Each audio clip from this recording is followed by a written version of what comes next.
Every so often, the internet stumbles onto an idea that feels less like a theory and more like a whisper. Quantum immortality is one of those whispers. It's a strange, unsettling suggestion that somewhere, in some version of reality, you always wake up. It's a thought experiment that slipped out of physics papers and into late-night posts, into near-death experiences and surreal memes about impossible luck. And then once it reached the internet, it never really left. Assembling the symbolic parts of the design. Diodes, resistors, transformers, and all are automatically positioned by the pen, connecting them as it goes along.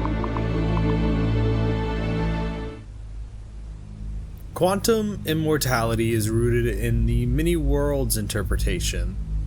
It's the idea that every possible outcome of every single event exists in its own branch of reality. But online, the idea isn't treated like a scientific claim. It's treated like a feeling.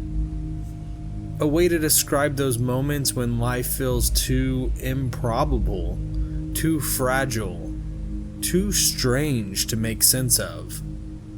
This video isn't about proving or disproving anything. It's about understanding how a complex, philosophical thought experiment became a piece of digital folklore, how it was reshaped, reinterpreted, and absorbed into the emotional language of the internet. Now, the earliest seeds of quantum immortality first appeared in the late 1980s. Physicist Ewan Squires wrote about the subjective experience of survival in a branching universe. This wasn't a promise, but it was a philosophical puzzle. A year later, roboticist Hans Moravec expanded the idea, imagining scenarios where consciousness continues only in the branches where survival occurs.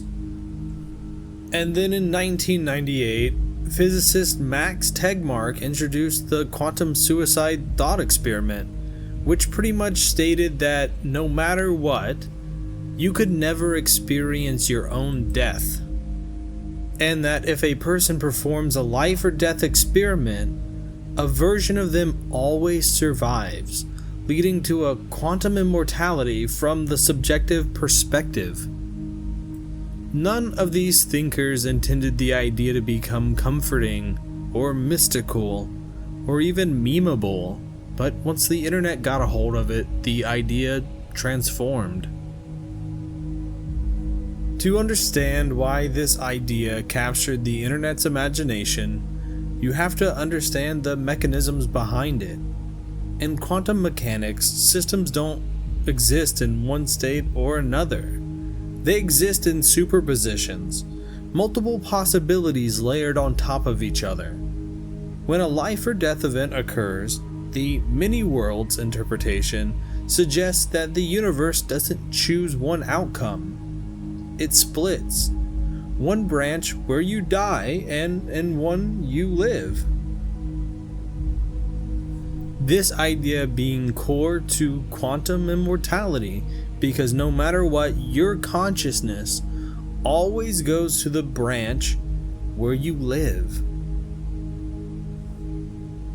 The idea first circulated in niche philosophy forums, where users debated the ethics and logic of the thought experiment itself.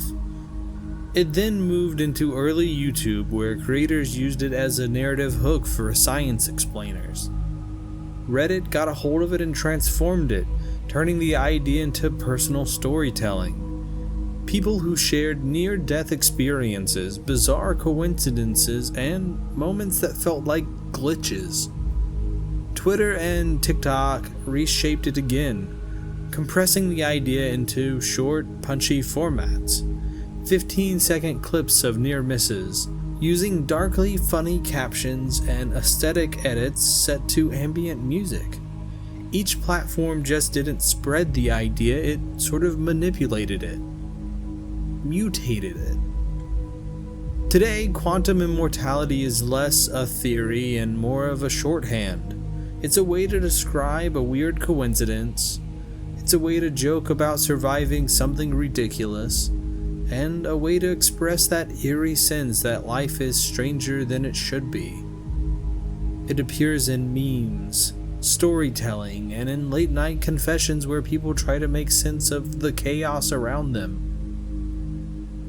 It's become a part of the internet's emotional toolkit, a symbol of resilience, absurdity, and the strange comfort of imagining that somewhere, somehow, you always keep going. In the end, quantum immortality isn't necessarily about physics. It's about how it takes the complicated, the unsettling, and turns it into something more human. Something we can laugh at, something we can share, remix, and use it to understand ourselves. Quantum immortality is something that some people find comfort in, while others find it as a never-ending hell where you always continue on. Almost everyone can think of a near miss that they've had in their life, whether it was a car crash where you should have died, whether it was that time you choked on a pretzel in the cafeteria, or you were almost struck by lightning. These are the moments that this quantum immortality says you did die, but your consciousness continued on to the reality where you didn't. If you enjoyed this deep dive into the strange corners of internet culture, you can always like the video and subscribe to follow for the next story. There's always another oddity waiting just beneath the surface. I'll see you guys next time.